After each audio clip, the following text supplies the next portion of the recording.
This particular Saturday coming up is another Saturday where I'm not going to be able to watch the episode until 3 o'clock or later. Not wanting to wait that long, when the episode was leaked, I decided to check it out.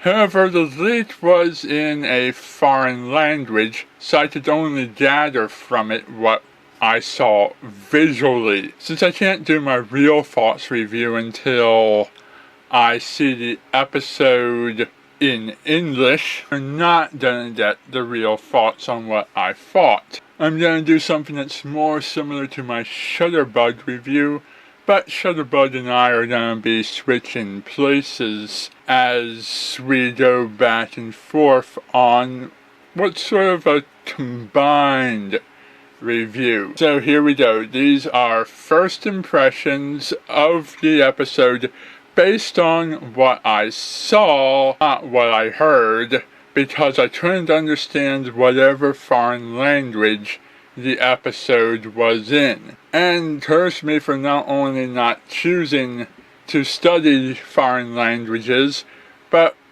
for if I had chosen to study a foreign language, I statistically may not have chosen this language. Anyhow, on with the review. The CMC have been heading around Ponyville doing all sorts of good deeds.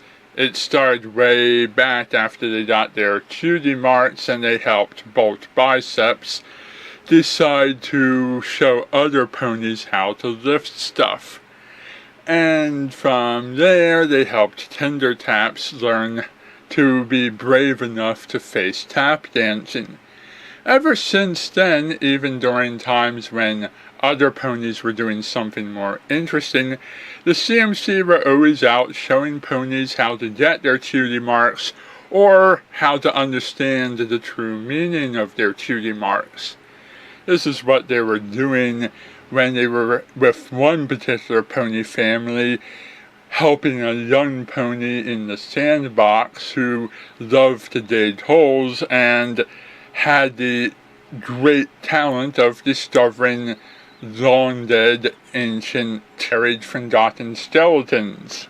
An unusual talent for an even more unusual cutie mark, but the parents seem to have been pleased to have had that relief that a skull and bones cutie mark only meant archaeology, or anthropology, or whatever career goal specifically involves the study of bones in ancient civilizations. As the Cutie Mark Crusaders returned back to their clubhouse, a place that they've been building on since the last time they met there.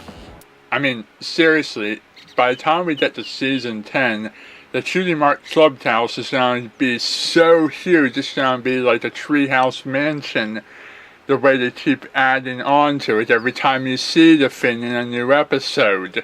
The Cutie Mark Crusaders had an encounter with a griffin. At first they were hiding from her for reasons, I guess. Maybe they were afraid of her and didn't know what to expect from her, or maybe they did know what to expect and were still hiding from her because they didn't want what was coming. But it turns out this particular griffin is extremely friendly. The complete opposite of what most griffins would typically be. And she loved hugging. Great, big, tight hugs that crushed all three CMCs simultaneously. Uncomfortable for them, but warm and loving for her. This is a griffin with a lot of hyperness, enthusiasm, and lots of love and friendship to give, and just an extreme passion for wanting to share that feeling of friendship. She's even very difficult to get depressed. She stays optimistic in a great many situations. According to a flashback she had, the Griffin, whose name is Gabby because that's the only English word I can understand her saying, told us a story about how during the events of Lost Treasure of Griffinstone, she was a mail carrier and she was delivering mail to griffins all over the place, trying to make friends and get along and be nice, but having her friendship efforts thwarted by typical drippy Griffin culture. What is it with names like Gabby and Gruff and Grover and Dilda? Do all Griffins have G's in their first name or something? I mean, what's the deal with that, really? When she saw Dilda, Rainbow Dash, and Pinkie Pie make friends with each other, and she saw the ponies' cutie marks glowing, she became fascinated with ponies and cutie marks and longed to go to Ponyville and live with the ponies and try to obtain her own cutie mark.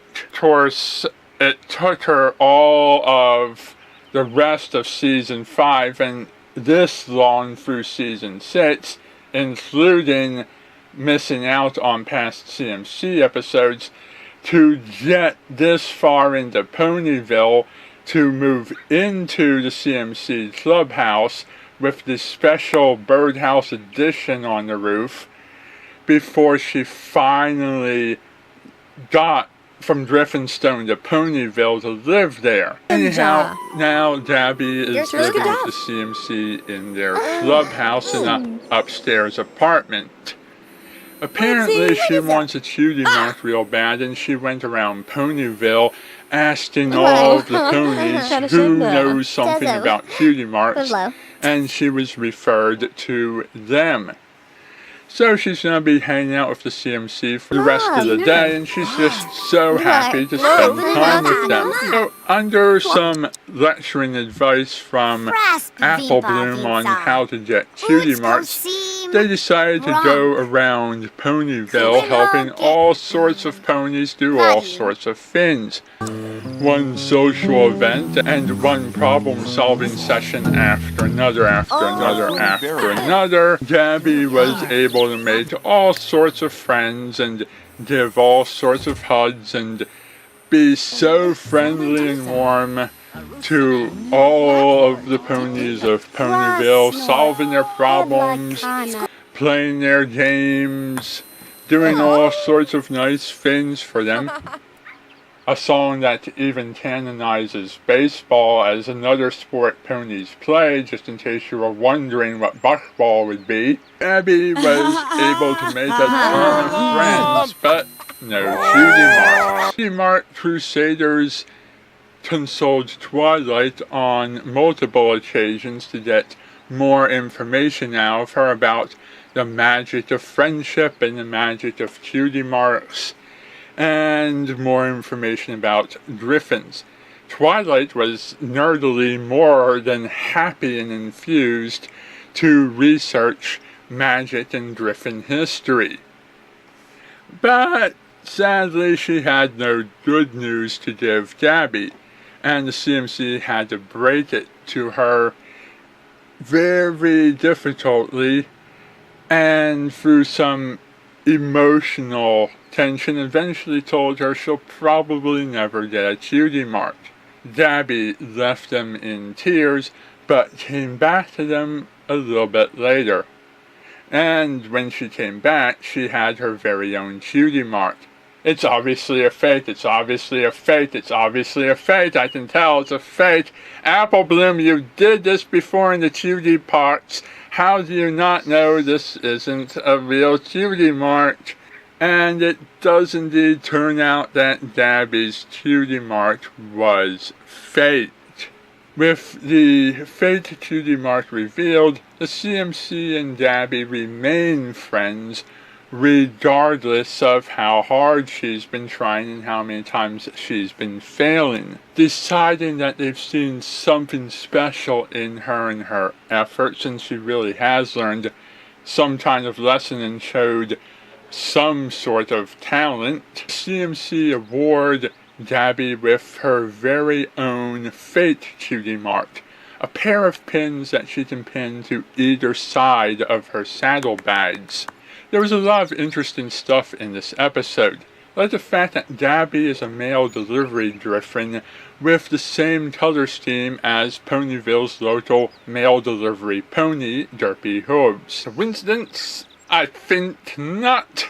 The other interesting thing in this episode is we saw a lot of great background ponies like Octavia and Dr. Hooves, as they got help from Gabby doing various things. And like I said earlier, this also canonizes baseball as a sport that ponies do indeed play.